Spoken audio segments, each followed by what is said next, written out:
श्री गणेशाय नमः। अथ श्री शिवहरिस्तोत्रम्। अच्युतोऽस्मि महादेव तव कारुण्यलेशतः, विज्ञानघन एवास्मि शिवोऽस्मि किमतः परम्। न निजं निजवद्भाति अन्तःकरणजिह्वणात्, अन्तःकरणनाशेन संविन्मात्रस्थितो हरिः। संविन्मात्रस्थितश्चाहम् अजोऽस्मि किमतः परम्। व्यतिरिक्तं जडं सर्वं स्वप्नवश्य विनश्यति। रुद्रस्य परमो विष्णुर्विष्णोश्च परमः शिवः। एक एव द्विधा भूतो लोके चरन्ति नित्यशः। शिवाय विष्णुरूपाय विष्णवे शिवरूपिणे, यथान्तरं न पश्यामि येन तौ दिशतः शिवम्। शिवाय विष्णुरूपाय शिवरूपाय विष्णवे, शिवस्य हृदयं विष्णुं विष्णोश्च हृदयं शिवः। यथा शिवमयो विष्णुः एवं विष्णुमयः शिवः। यथान्तरं न पश्यामि तथा मे स्वस्तिरायुषि। यथान्तरं न भेदा स्युः शिवराघवयोस्तथा। यथा शिवस्तथा विष्णुर्यथा विष्णुस्तथा शिवः। अन्तरं शिव विष्णोश्च भनागपि न विद्यते। श्री तुलसी स्तोत्रम्। जगद्धात्री नमस्तुभ्यं विष्णोश्च प्रियवल्लभे। यतो ब्रह्मादयो देवा सृष्टिस्त्यन्तकारिणः। नमस्तुलसी कल्याणी नमो विष्णुप्रिये शुभे। नमो मोक्षप्रदे देवी नमः सम्पत्प्रदायिके। तुलसी पातु मां नित्यं सर्वापद्भ्योऽपि सर्वदा। कीर्तितापि स्मृता वापि पवित्रयति मानवम्। नमामि शिरसा देवीं तुलसीं विलसत्तनुं। यां दृष्ट्वा पापिनो मर्त्या मुच्यन्ते सर्वकिल्बिषात्। तुलस्या रक्षितं सर्वं जगदेच्चराचरम्। या विनिहन्ति पापानि दृष्ट्वा वा पापिभिर्नरैः। नमस्तुलस्य तितिरां यस्यै बद्धाञ्जलिं कलौ। कलयन्ति सुखं सर्वं स्त्रियो वैश्यस्तथा परे। तुलस्या न परं किञ्चित् दैवतं जगति तले। यथा पवित्रितो लोको विष्णुसङ्गेन वैष्णवः। तुलस्याः पल्लवं विष्णु शिरस्यारोपितं कलौ। आरोपयति सर्वाणि श्रेयांसि वरमस्तके। तुलस्यां सकला देवा वसन्ति सततं यतः। अतस्तामर्चये लोके सर्वान् देवान् समर्चयन्। नमस्तुलसी सर्वज्ञे पुरुषोत्तमवल्लभे। पाहि मां सर्वपापेभ्यः सर्वसम्पत्प्रदायिके। इति स्तोत्रं पुरा गीतं पुण्डरीकेण धीमता। विष्णुर्मर्चयता नित्यं शोभनैस्तुलसीदलैः। तुलसी श्रीमहालक्ष्मीर्विद्या विद्यायशस्वनी। धर्म्या धर्मानना देवी देवी देवमनः प्रिया। लक्ष्मी प्रिय सखी देवी द्यौर्भूमिर्चलाचला। षोडशैस्तानि नामानि तुलस्या कीर्तयन्नरः। लभेत् सुतरां भक्तिम् अन्ते विष्णुपदं लभेत्। तुलसी भूर्महालक्ष्मीः पद्मनीः श्रीहरिप्रिया। तुलसी श्रीसखी शुभे पापहारिणी पुण्यदे। नमस्ते नारदनुते नारायण मनः प्रिये। श्री दामोदराष्टकम्। सिन्धुदेशोद्भवो विप्रो नाम्ना सत्यव्रतः सुधिः विरक्तः इन्द्रियार्थेभ्यस्त्वक्त्वा पुत्रगृहादिकम् वृन्दावने स्थितः कृष्ण मारिराधदिवानिशम् निःस्वः सत्यव्रतो विप्रो निर्जने व्यग्रमानसः कार्तिके पूजयामास प्रीत्या दामोदरं नृप तृतीये अहनि सकृद्भुङ्क्ते पत्रं मूलं फलं तथा पूजयित्वा हरिं स्तौति प्रीत्या दामोदराभिधम् सत्यव्रत उवाच नमामीश्वरं सच्चिदानन्दरूपं लसत्कुण्डलं गोकुले भ्राजमानं यशोदाभियुलुखले धावमानं परामृष्टमत्यन्ततो दूतगोप्या रुदन्तं मुहुर्नेत्रयुग्मं मृजन्तं कराम्भोजयुग्मेन सातङ्कनेत्रं मुहुश्वासकं पत्रिरेखाङ्ककण्ठं स्थितं नौमि दामोदरं भक्तवन्द्यं वरं देवदेहीश मोक्षावधिं वा न चान्यं वृणेऽहं वरेशादपेह इदं ते वपुर्नाथ गोपाल बालं सदा मे मनस्या विरस्तां किमन्ये इदं ते मुखाम्भोजमत्यन्तनीलैर्वृतं कुन्तले स्निग्धवक्त्रैश्च गोप्या मुहुश्चुम्बितं बिम्बरक्ताधरं मे मनस्या विरास्तामलं लक्षलाभे नमो देव दामोदरानन्त विष्णु प्रसीद प्रभो दुःखजालाब्धिमग्नं कृपादृष्टिवृष्ट्यातिदीनं च रक्ष गृहाणेश मामज्ञमेवाक्षिदृश्यं कुबेरात्मजो वृक्षमूर्ति च यद्वत् त्वयामोचितौ भक्तिभ्राजौ कृतौ च तथा प्रेम भक्तिं स्वकां मे प्रयच्छ न मोक्षोग्रहो वेस्ति दामोदरेह नमस्ते सुधाम्ने स्फुरद्दीप्तधाम्ने तथोरस्तविश्वस्य धाम्ने नमस्ते नमो राधिकायै त्वदीयप्रियायै नमो नन्तलीलाय देवाय तुभ्यं नारद उवाच सत्यव्रतद्विजस्तोत्रं श्रुत्वा दामोदरो हरिः विद्युल्लीला चमत्कारो हृदये सैनिकैरभूत्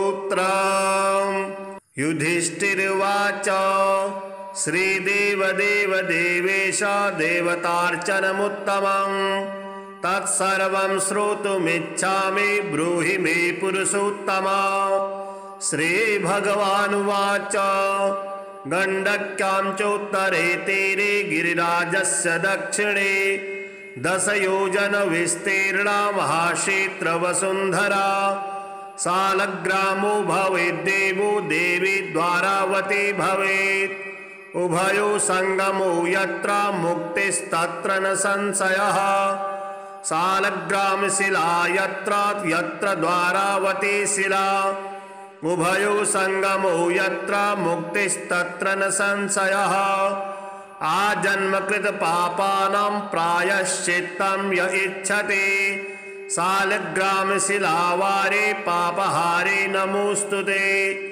अकाल मृत्युहरणं सर्वव्याधिविनाशनं विष्णोः पादोदकं पीत्वा शिरसा धारयाम्यहम् शङ्खमध्ये स्थितं तोयं भ्रामितं केशवोपरि अंगलग्नं मनुष्याणं ब्रह्महत्यादिकं दहेत् स्नानोदकं पिबे नित्यं चक्राङ्कितशिलोद्भवम् प्रक्षाल्यशुद्धं तत्तोयं ब्रह्महत्यां व्यपोहते अग्निष्टोमसहस्राणि वाजपेयशतानि च सम्यक् फलमवाप्नोति विष्णुर्नैवेद्यभक्षणात् नैवेद्ययुक्तां तुलसीं च मिश्रितां विशेषतः पादजलेन विष्णु योष्णाति नित्यं पुरतो मुरारे प्राप्नोति यज्ञायतकोटिपुण्यं खण्डिता स्फुटिता भिन्ना वह्नि दग्धास्तथैव च सालग्रामशिला यत्र तत्र दोषो न विद्यते न मन्त्रः पूजनं नैव न तीर्थं न च भावना न स्तुतिर्नोपचारश्च सालग्रामशिलार्चने ब्रह्महत्यादिकं पापं मनोवायकसम्भवं शीघ्रं नश्यन्ति तत्सर्वं सालग्रामशिलार्चनात् नानावर्णमयं चैव नानाभोगेन वेष्टितं तथा वरप्रसादेन लक्ष्मीकान्तं वदाम्यहम् नारायणोद्भवो देवश्चक्रमध्ये च कर्मणा तथा वरप्रसादेन लक्ष्मीकान्तं वदाम्यहम् कृष्णे शिलातले यत्र सूक्ष्मं चक्रं च दृश्यते सौभाग्यं सन्ततिं धत्ते सर्वसौख्यं ददाति च वासुदेवस्य चिह्नानि दृष्ट्वा पापैः प्रमुच्यते श्रीधरः सुकरे वामे हरिद्वर्णस्तु दृश्यते वराहरूपिणं देवं कूर्माङ्गैरभिचिह्नितं गोपदं तत्र दृश्येत वाराहं वामनं तथा पीतवर्णं तु देवानां रक्तवर्णं भयावहं नारसिंहो भवेद्देवो मोक्षदं च प्रकीर्तितं शङ्खचक्रगदा कूर्मा शङ्खो यत्र प्रदिश्यते शङ्खवर्णस्य देवानां वामे देवस्य लक्षणं दामोदरं तथा स्थूलं मध्ये चक्रं प्रतिष्ठितं पूर्णद्वारेण संकीर्णा पीतरेखा च दृश्यते छत्राकारे भवेद्राज्यं वर्तुले च महाश्रियः चिपटे च महादुःखं शूलाग्रे तुरलं ध्रुवं ललाटे शेषभोगस्तु शिरोपरिषु काञ्चनं चक्रकाञ्चनवर्णानां वामदेवस्य लक्षणं वामपार्श्वे च वै चक्रे कृष्णवर्णस्तु पिङ्गलं लक्ष्मी नृसिंहदेवानां पृथक् वर्णस्सु दृश्यते लम्बोष्टे च दरिद्रं स्यात् पिङ्गले हानिरेव च लग्नचक्रे भवेद्यादिर्विदारे मरणं ध्रुवं पादोदकं च निर्माल्यं मस्तके धारयेत् सदा विष्णुर्द्रष्टं भक्षितव्यं तुलसीदलमिश्रितं कल्पकोटिसहस्राणि वैकुण्ठे वसते सदा सालग्रामशिलाबिन्दुर्हत्या कोटिविनाशनः तस्मात् सम्पूजयेद्ध्यात्वा पूजितं चापि सर्वदा सालग्रामशिलास्तोत्रं यः पठेत् च द्विजोत्तमा स गच्छेत् परमं स्थानं यत्र लोकेशरो हरिः सर्वपापविनिर्मुक्तो विष्णुलोकं स गच्छति दशावतारो देवानां पृथक् वर्णस्सु दृश्यते ईप्सितं लभते राज्यं विष्णुपूजामनुक्रमात् कोट्यो हि ब्रह्महत्यानां गम्यागम्यकोटयः ताः सर्वा नाशमायान्ति विष्णुनैवेद्यभक्षणात् विष्णोः पादोदकं पीत्वा कोटिजन्माघनाशनम् तस्मादष्टगुणं पापं भूमो बिन्दुनिपातनात् अच्युतोऽस्मि महादेव तव कारुण्यलेशतः विज्ञानघन एवास्मि शिवोऽस्मि किमतः परं न निजं निजवद्भाति अन्तःकरणजिह्वणात्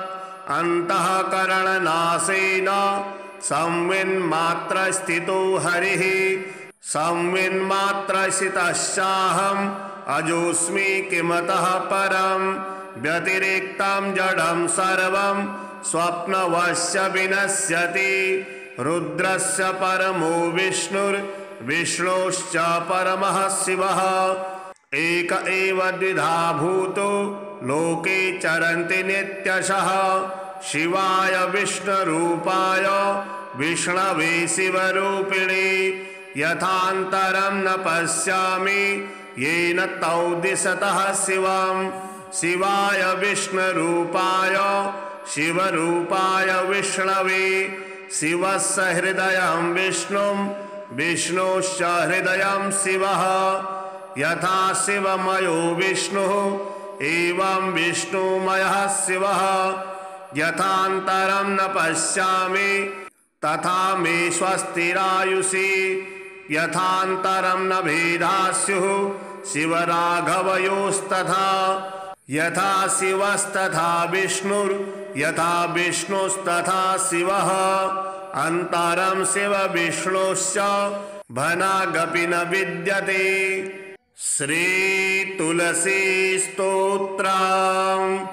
जगद्धात्रे नमस्तुभ्यं विष्णुश्च प्रियवल्लभे यतो ब्रह्मादयो देवा सृष्टिस्त्यन्तकारिणः नमस्तुलसी कल्याणी नमो विष्णुप्रिये शुभे नमो मोक्षप्रदे देवी नमः सम्पत्प्रदायिके तुलसी पातु मां नित्यं सर्वापद्भ्योऽपि सर्वदा कीर्तितापि स्मृता वापि पवित्रयति मानवं नमामि शिरसा देवीं तुलसीं विलसत्तनुं यां दृष्ट्वा पापिनो मर्त्या मुच्यन्ते सर्वकिल्बिषात् तुलस्या रक्षितं सर्वं जगदेच्चराचरं या विनिहन्ति पापानि दृष्ट्वा वा पापिभिर्नरै नमस्तुलस्य तितिरां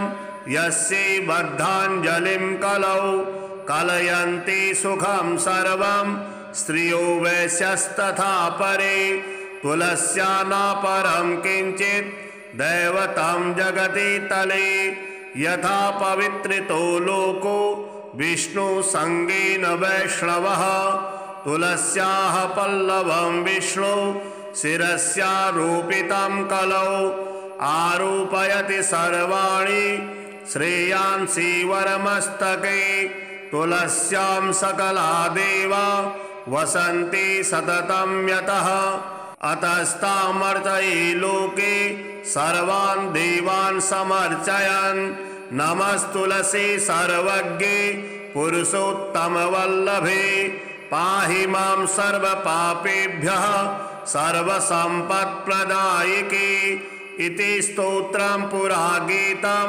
पुण्डरीकेण धीमता विष्णुर्मर्चयता नित्यं शोभनैस्तुलसीदलैः तुलसी श्रीमहालक्ष्मीर्विद्या विद्यायशस्वनी धर्म्या धर्मानना देवी देवी देवमनः प्रिया लक्ष्मी प्रिय सखी देवी द्यौर्भूमिर्चलाचला षोडशैस्तानि नामानि तुलस्या कीर्तयन्नरः लभेत् सुतरां भक्तिम् अन्ते विष्णुपदं लभेत् तुलसी भूर्महालक्ष्मीः पद्मनीः श्रीहरिप्रिया तुलसी श्रीसखी शुभे पापहारिणी पुण्यदे नमस्ते नारदनुते नारायण मनः प्रिये।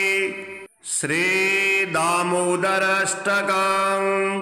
सिन्धुदेशोद्भवो विप्रो नाम्ना सत्यव्रतः सुधीः विरक्तः इन्द्रियार्थेभ्यस्त्वक्त्वा पुत्रगृहादिकं वृन्दावने स्थितः कृष्ण मारिराधदिवानिशं निःस्वः सत्यव्रतो विप्रो निर्जने व्यग्रमानसः कार्तिके पूजयामास प्रीत्या दामोदरं नृप तृतीये अहनि सकृद्भुङ्क्ते पत्रं मूलं फलं तथा पूजयित्वा हरिं स्तौति प्रीत्या दामोदराभिधं सत्यव्रत उवाच नमामीश्वरं सच्चिदानन्दरूपं लसत्कुण्डलं गोकुले भ्राजमानं यशोदाभियुलुखले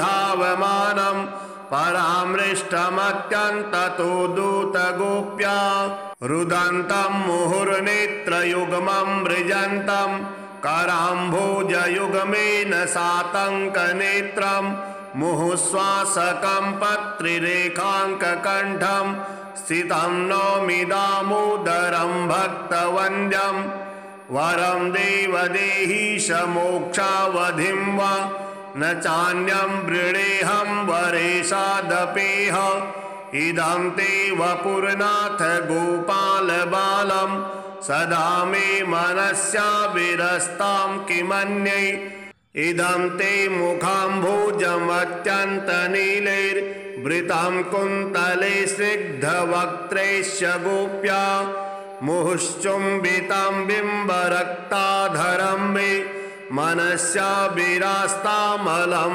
लक्षलाभे नमो देव दामोदरानन्त विष्णु प्रसीद प्रभो दुःखजालाब्धिमग्नं कृपादृष्टिवृष्ट्यातिदीनं च रक्ष गृहाणेश मामज्ञमेवाक्षिदृश्यं कुबेरात्मजो वृक्षमूर्ति च यद्वत् त्वयामुचितौ भक्तिभ्राजौ कृतौ च तथा प्रेम भक्तिं स्वकां मे प्रयच्छ न मोक्षोग्रहो वेस्ति दामोदरेह नमस्ते सुधाम्ने स्फुरद्दीप्तधाम्ने तथोरस्तविश्वस्य धाम्ने नमस्ते नमो राधिकायै त्वदीयप्रियायै नमो नन्तलीलाय देवाय तुभ्यं नारद उवाच सत्यव्रतद्विजस्तोत्रं श्रुत्वा दामोदरो हरिः विद्युद्लीला चमत्कारो हृदये सैनिकैरभूत् शालिग्रामस्तोत्रम् युधिष्ठिरुवाच श्रीदेवदेव देवेश देवतार्चनमुत्तमं तत्सर्वं श्रोतुमिच्छामि ब्रूहि मे पुरुषोत्तमा श्रीभगवानुवाच गण्डक्यां चोत्तरे तीरे गिरिराजस्य दक्षिणे 10 योजन विस्तीर्णा महाक्षेत्रवसुन्धरा सालग्रामो भवेद्देवो देवी द्वारावती भवेत् उभयो संगमो यत्र मुक्तिस्तत्र न संशयः सालग्रामशिला यत्र द्वारावती शिला उभयो संगमो यत्र मुक्तिस्तत्र न संशयः आजन्मकृत पापानां प्रायश्चित्तं य इच्छति सालग्रामशिलावारे पापहारे नमोस्तुते अकाल मृत्युहरणं सर्वव्याधि विनाशनं विष्णोः पादोदकं पीत्वा शिरसा धारयाम्यहम् शङ्खमध्ये स्थितं तोयं भ्रामितं केशवोपरि अंगलग्नं मनुष्याणं ब्रह्महत्यादिकं दहेत् स्नानोदकं पिबे नित्यं चक्राङ्कितशिलोद्भवम् प्रक्षाल्य शुद्धं तत्तोयं ब्रह्महत्यां व्यपोहते अग्निष्टोमसहस्राणि वाजपेयशतानि च सम्यक् फलमवाप्नोति विष्णुर्नैवेद्यभक्षणात् नैवेद्ययुक्तां तुलसीं च मिश्रितां विशेषतः पादजलेन विष्णु योष्णाति नित्यं पुरतो मुरारे प्राप्नोति यज्ञायतकोटिपुण्यं खण्डिता स्फुटिता भिन्ना वह्निदग्धास्तथैव च सालग्रामशिला यत्र तत्र दोषो न विद्यते न मन्त्रः पूजनं नैव न तीर्थं न च भावना न स्तुतिर्नोपचारश्च सालग्रामशिलार्चने ब्रह्महत्यादिकं पापं मनोवायकसम्भवम् शीघ्रं नश्यन्ति तत्सर्वं सालग्रामशिलार्चनात् नानावर्णमयं चैव नानाभोगेन वेष्टितं तथा वरप्रसादेन लक्ष्मीकान्तं वदाम्यहम् नारायणोद्भवो देवश्चक्रमध्ये च कर्मणा तथा वरप्रसादेन लक्ष्मीकान्तं वदाम्यहम् कृष्णे शिलातले यत्र सूक्ष्मं चक्रं च दृश्यते सौभाग्यं सन्ततिं धत्ते सर्वसौख्यं ददाति च वासुदेवस्य चिह्नानि दृष्ट्वा पापैः प्रमुच्यते। श्रीधरः सुकरे वामे हरिद्वर्णस्तु दृश्यते। वराहरूपिणं देवं कूर्माङ्गैरभिचिह्नितं। गोपदं तत्र दृश्येत वाराहं वामनं तथा। पीतवर्णं तु देवानां रक्तवर्णं भयावहम्। नारसिंहो भवेद्देवो मोक्षदं च प्रकीर्तितम्। शङ्खचक्रगदा कूर्मा शङ्खो यत्र प्रदिश्यते। शङ्खवर्णस्य देवानां वामे देवस्य लक्षणम्। दामोदरं तथा स्थूलं मध्ये चक्रं प्रतिष्ठितम्। पूर्णद्वारेण संकीर्णा पीतरेखा च दृश्यते। छत्राकारे भवेद्राज्यं वर्तुले च महाश्रियः। चिपटे च महादुःखं शूलाग्रे तुरणं ध्रुवम्। ललाटे शेषभोगस्तु शिरोपरि काञ्चनम्। चक्रकाञ्चनवर्णानां वामदेवस्य लक्षणम्। वामपार्श्वे च वै चक्रे कृष्णवर्णस्तु पिङ्गलम्। लक्ष्मी नृसिंहदेवानां पृथक् वर्णस्सु दृश्यते। लम्बोष्टे च दरिद्रं स्यात् पिङ्गले हानिरेव च। लग्नचक्रे भवेद्यादिर्विदारे मरणं ध्रुवम्।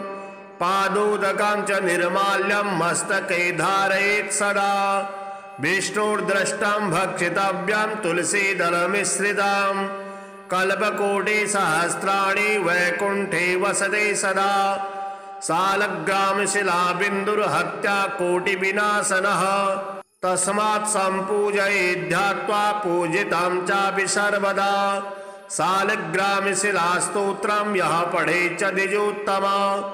स गच्छेत् परमं स्थानं यत्र लोकेशरो हरिः। सर्वपापविनिर्मुक्तो विष्णुलोकं स गच्छति। दशावतारो देवानां पृथग् वर्णस्सु दृश्यते। ईप्सितं लभते राज्यं विष्णुपूजामनुक्रमात्।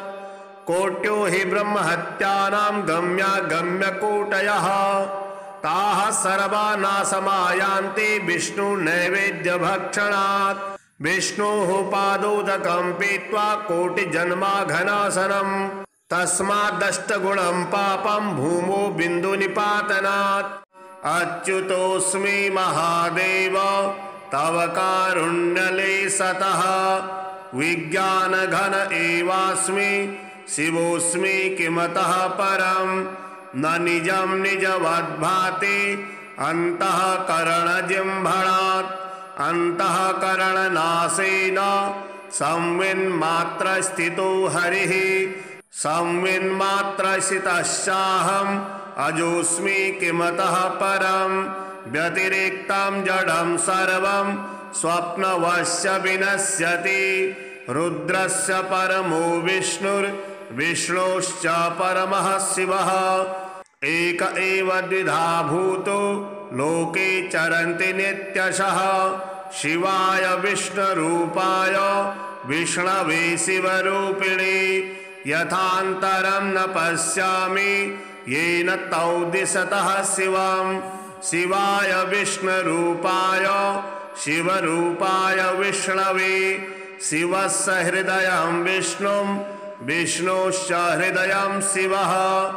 यथा शिवमयो विष्णुः एवं विष्णुमयः शिवः। यथान्तरं न पश्यामि तथा मे स्वस्तिरायुषि। यथान्तरं न भेदा स्युः शिवराघवयोस्तथा। यथा शिवस्तथा विष्णुर्यथा विष्णुस्तथा शिवः। अन्तरं शिव विष्णोश्च भनागपि न विद्यते। श्री तुलसी स्तोत्रम्। जगद्धात्रे नमस्तुभ्यं विष्णोश्च प्रियवल्लभे। यतो ब्रह्मादयो देवा सृष्टिस्त्यन्तकारिणः। नमस्तुलसी कल्याणी नमो विष्णुप्रिये शुभे। नमो मोक्षप्रदे देवी नमः सम्पत्प्रदायिके। तुलसी पातु मां नित्यं सर्वापद्भ्योऽपि सर्वदा कीर्तितापि स्मृता वापि पवित्रयति मानवम् नमामि शिरसा देवीं तुलसीं विलसत्तनुं यां दृष्ट्वा पापिनो मर्त्या मुच्यन्ते सर्वकिल्बिषात् तुलस्या रक्षितं सर्वं जगदेच्चराचरं या विनिहन्ति पापानि दृष्ट्वा वा पापिभिर्नरैः नमस्तुलस्य तितिरां यस्यै बद्धाञ्जलिं कलौ कलयन्ति सुखं सर्वं स्त्रियो वैश्यस्तथा परे तुलस्या न परं किञ्चित् दैवतं जगति तले यथा पवित्रितो लोको विष्णुसङ्गेन वैष्णवः तुलस्याः पल्लवं विष्णु शिरस्यारोपितं कलौ आरोपयति सर्वाणि श्रेयांसि वरमस्तके तुलस्यां सकला देवा वसन्ति सततं यतः अतस्तामर्चये लोके सर्वान् देवान् समर्चयन् नमस्तुलसी सर्वज्ञे पुरुषोत्तमवल्लभे पाहि मां सर्वपापेभ्यः सर्वसम्पत्प्रदायिके इति स्तोत्रं पुरा गीतं पुण्डरीकेण धीमता विष्णुर्मर्चयता नित्यं शोभनैस्तुलसीदलैः तुलसी श्रीमहालक्ष्मीर्विद्या विद्यायशस्वनी धर्म्या धर्मानना देवी देवी देवमनः प्रिया लक्ष्मी प्रियसखी देवी द्यौर्भूमिर्चलाचला षोडशैस्तानि नामानि तुलस्या कीर्तयन्नरः लभेत् सुतरां भक्तिम् अन्ते विष्णुपदं लभेत् तुलसी भूर्महालक्ष्मीः पद्मनीः श्रीहरिप्रिया तुलसी श्रीसखी शुभे पापहारिणी पुण्यदे नमस्ते नारदनुते नारायण मनः प्रिये श्रीदामोदराष्टकम्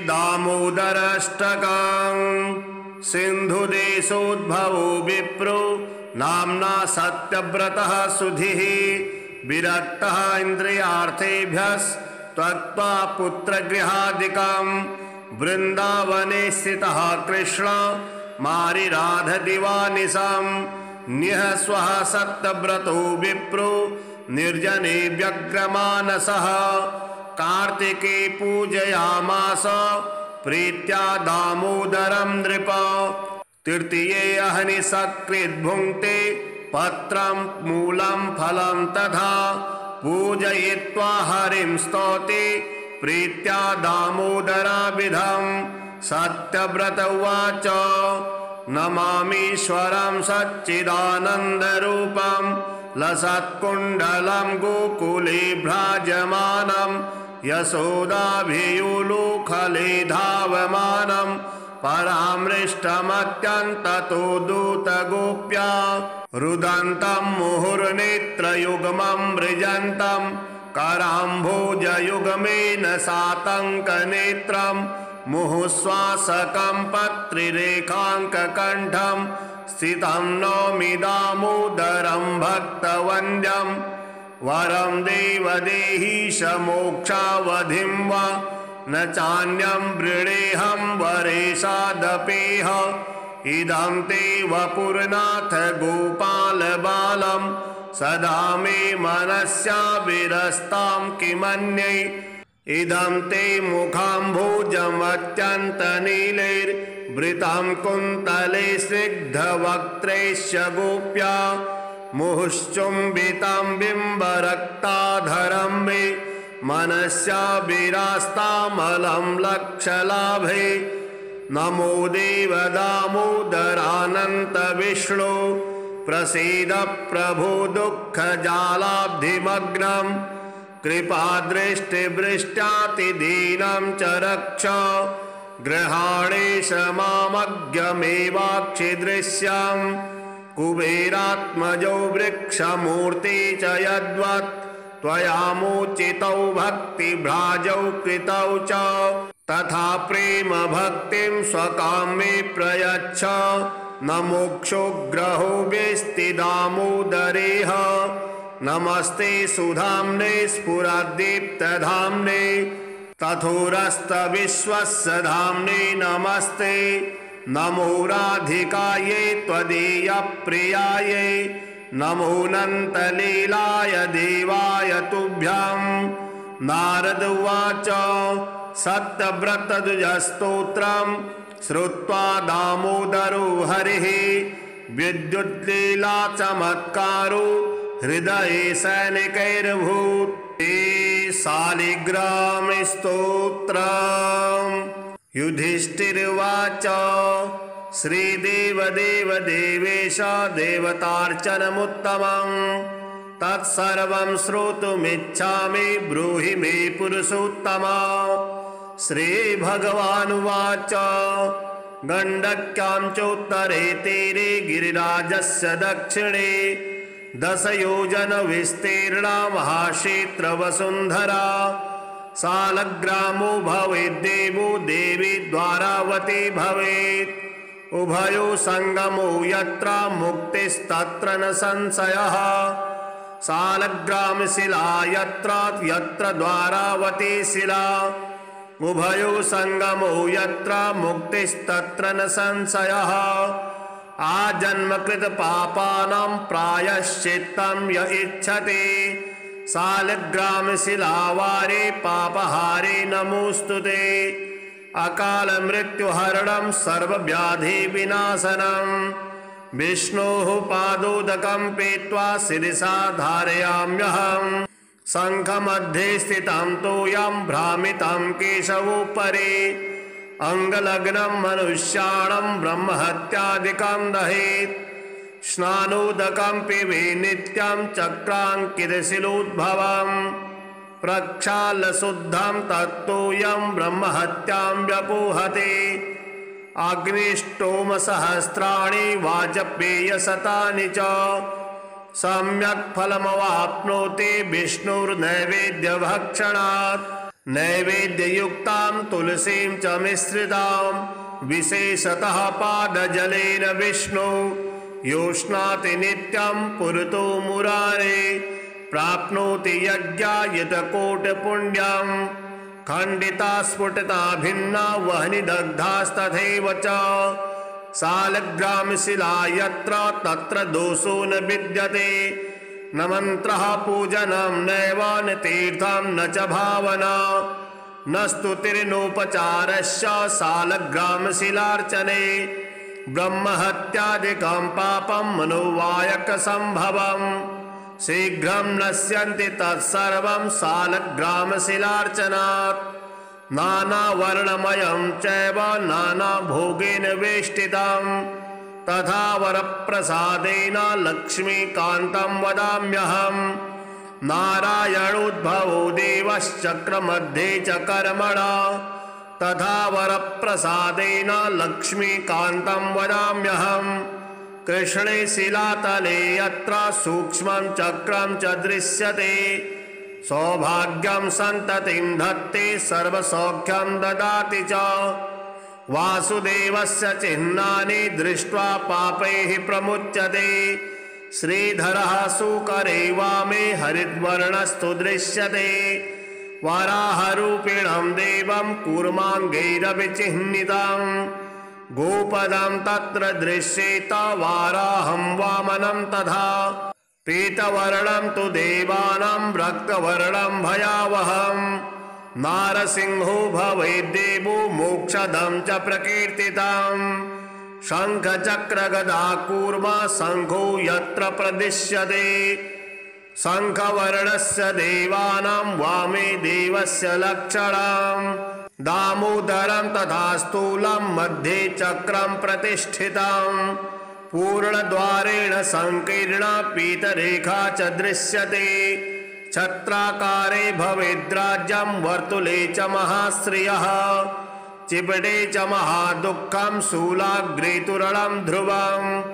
ललाटे शेषभोगस्तु शिरोपरिषु काञ्चनं चक्रकाञ्चनवर्णानां वामदेवस्य लक्षणम् वामपार्श्वे च वै चक्रे कृष्णवर्णस्तु पिङ्गलम् लक्ष्मी नृसिंहदेवानां पृथक् वर्णः सुदृश्यते लम्बोष्टे च दरिद्रांशात् पिङ्गले हानिरेव च लग्नचक्रे भवेद्यादिर्विदारे मरणं ध्रुवम् पादोदकं च निर्माल्यं मस्तके धारयेत् सदा विष्णुर्द्रष्टं भक्षितव्यं तुलसीदलमिश्रितं कल्पकोटि सहस्राणि वैकुण्ठे वसते सदा सालग्रामशिलाबिन्दुर्हत्या कोटिविनाशनः तस्मात् सम्पूजयेद्ध्यात्वा पूजितं चापि सर्वदा सालग्रामशिलास्तोत्रं यः पठेच्च द्विजोत्तमा स गच्छेत् परमं स्थानं यत्र लोकेशरो हरिः सर्वपापविनिर्मुक्तो विष्णुलोकं स गच्छति दशावतारो देवानां पृथक् वर्णः सुदृश्यते ईप्सितं लभते राज्यं विष्णुपूजामनुक्रमात् कोट्यो हि ब्रह्महत्यानां गम्यागम्यकोटयः ताः सर्वा नाशमायान्ति विष्णुनैवेद्यभक्षणात् विष्णोः पादोदकं पीत्वा कोटिजन्माघनाशनम् तस्मादष्टगुणं पापं भूमो बिन्दुनिपातनात् अच्युतोऽस्मि महादेव तव कारुण्यलेशतः विज्ञानघन एवास्मि शिवोऽस्मि किमतः परं न निजं निजवद्भाति अन्तःकरणजिह्वणात् अन्तःकरणनाशेन संविन्मात्रस्थितो हरिः संविन्मात्रस्थितश्चाहम् अजोऽस्मि किमतः परं व्यतिरिक्तं जडं सर्वं स्वप्नवश्य विनश्यति रुद्रस्य परमो विष्णुर्विष्णोश्च परमः शिवः एक एव द्विधा भूतो लोके चरन्ति नित्यशः शिवाय विष्णुरूपाय विष्णवे शिवरूपिणे यथान्तरं न पश्यामि येन तौ दिशतः शिवं शिवाय विष्णुरूपाय शिवरूपाय विष्णवे शिवस्य हृदयं विष्णुं विष्णोश्च हृदयं शिवः यथा शिवमयो विष्णुः एवं विष्णुमयः शिवः यथान्तरं न पश्यामि तथा मे स्वस्तिरायुषि यथान्तरं न भेदा स्युः शिवराघवयोस्तथा यथा शिवस्तथा विष्णुर्यथा विष्णुस्तथा शिवः अन्तरं शिव विष्णोश्च भनागपि न विद्यते।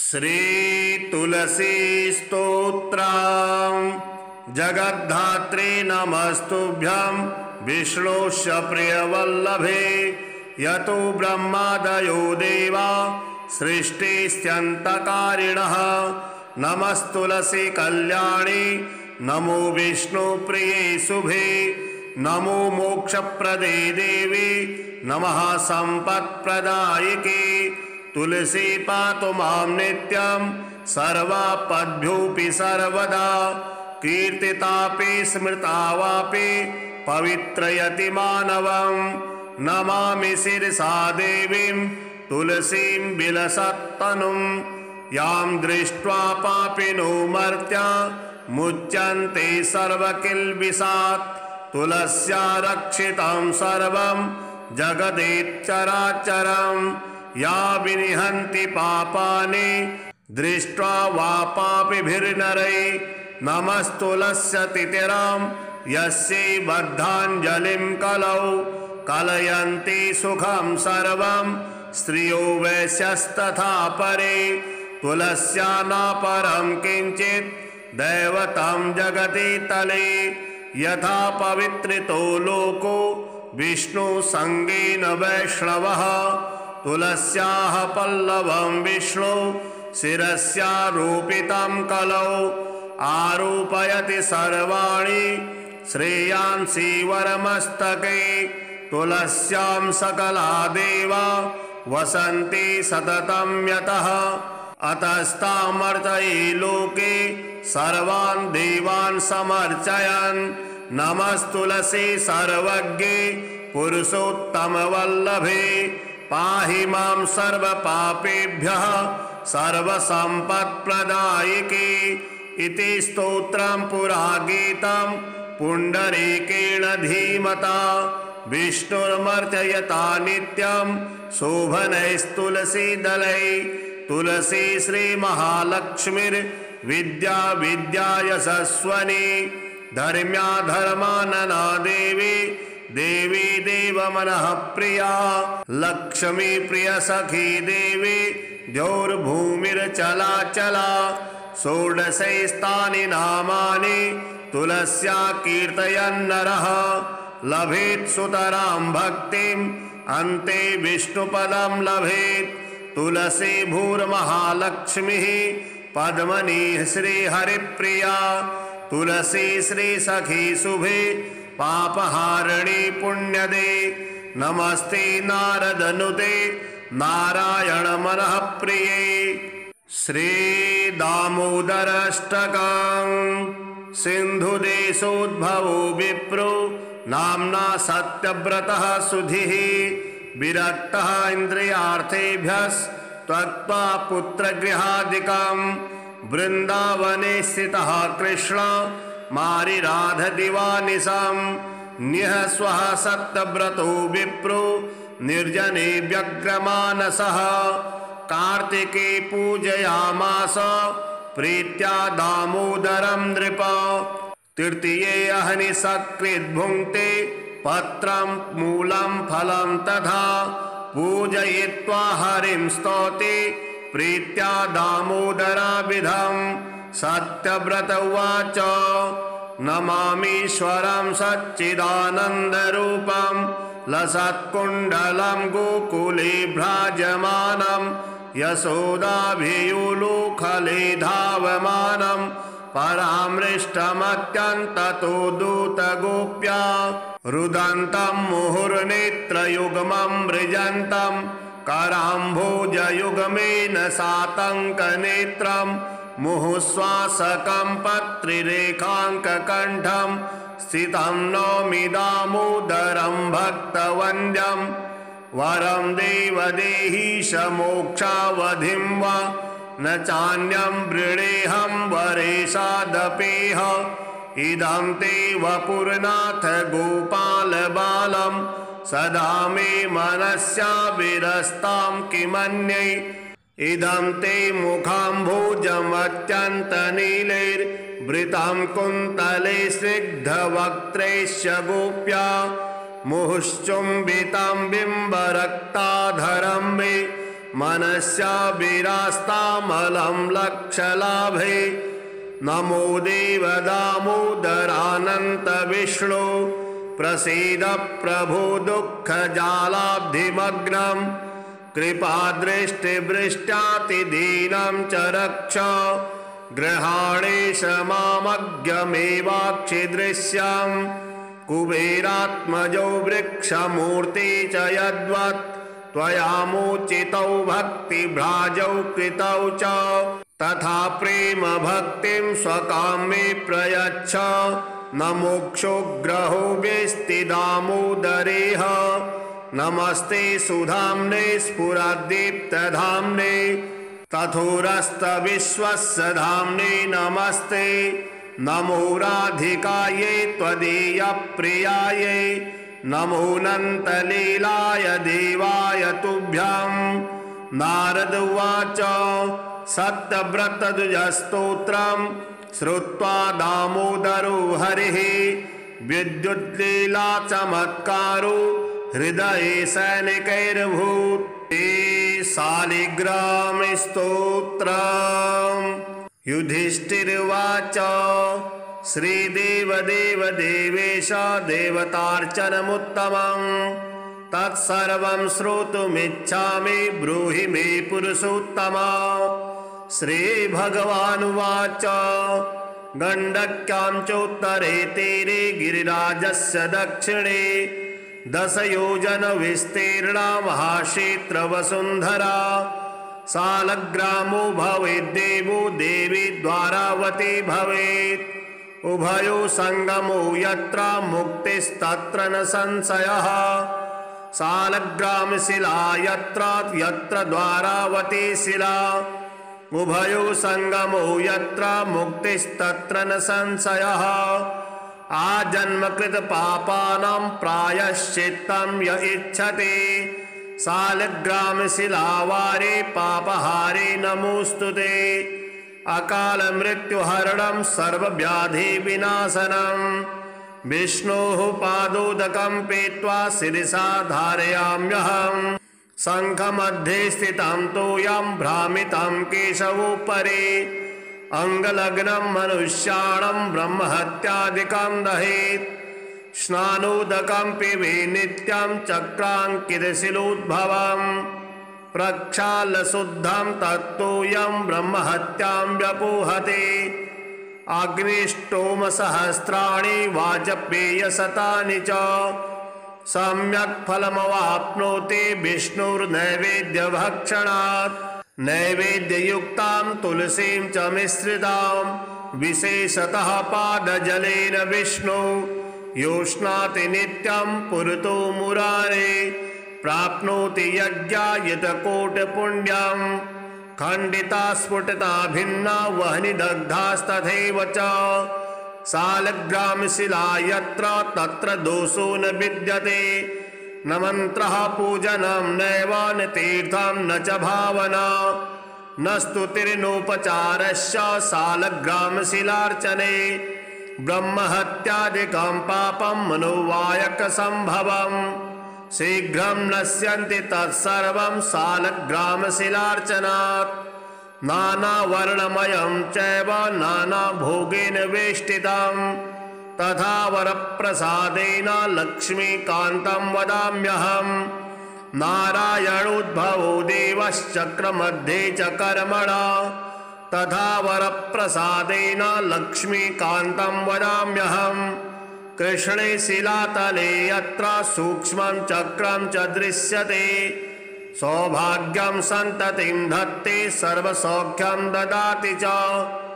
वासुदेवस्य चिह्नानि दृष्ट्वा पापैः प्रमुच्यते श्रीधरः सुकरे वामे हरिद्वर्णस्तु दृश्यते वराहरूपिणं देवं कूर्माङ्गैरविचिह्नितं गोपदं तत्र दृश्येत वाराहं वामनं तथा पीतवर्णं तु देवानां रक्तवर्णं भयावहं नारसिंहो भवेद्देवो मोक्षदं च प्रकीर्तितं शङ्खचक्रगदा कूर्मा शङ्खो यत्र प्रदिश्यते शङ्खवर्णस्य देवानां वामे देवस्य लक्षणं दामोदरं तथा स्थूलं मध्ये चक्रं प्रतिष्ठितं पूर्णद्वारेण संकीर्णा पीतरेखा च दृश्यते छत्राकारे भवेद्राज्यं वर्तुले च महाश्रियः चिपटे च महादुःखं शूलाग्रे तुरलं ध्रुवं ललाटे शेषभोगस्तु शिरोपरि शुकाञ्चनं चक्रकाञ्चनवर्णानां वामदेवस्य लक्षणं वामपार्श्वे च वै चक्रे कृष्णवर्णस्तु पिङ्गलम् लक्ष्मी नृसिंहदेवानां पृथक् वर्णस्सु दृश्यते लम्बोष्टे च दरिद्रं स्यात् पिङ्गले हानिरेव च लग्नचक्रे भवेद्यादिर्विदारे मरणं ध्रुवं पादोदकं च निर्माल्यं मस्तके धारयेत् सदा विष्णुर्द्रष्टं भक्षितव्यं तुलसीदलमिश्रितं कल्पकोटिसहस्राणि वैकुण्ठे वसते सदा सालग्रामशिलाबिन्दुर्हत्या कोटिविनाशनः तस्मात् सम्पूजयेद्ध्यात्वा पूजितं चापि सर्वदा सालग्रामशिलास्तोत्रं यः पठेत् च द्विजोत्तमा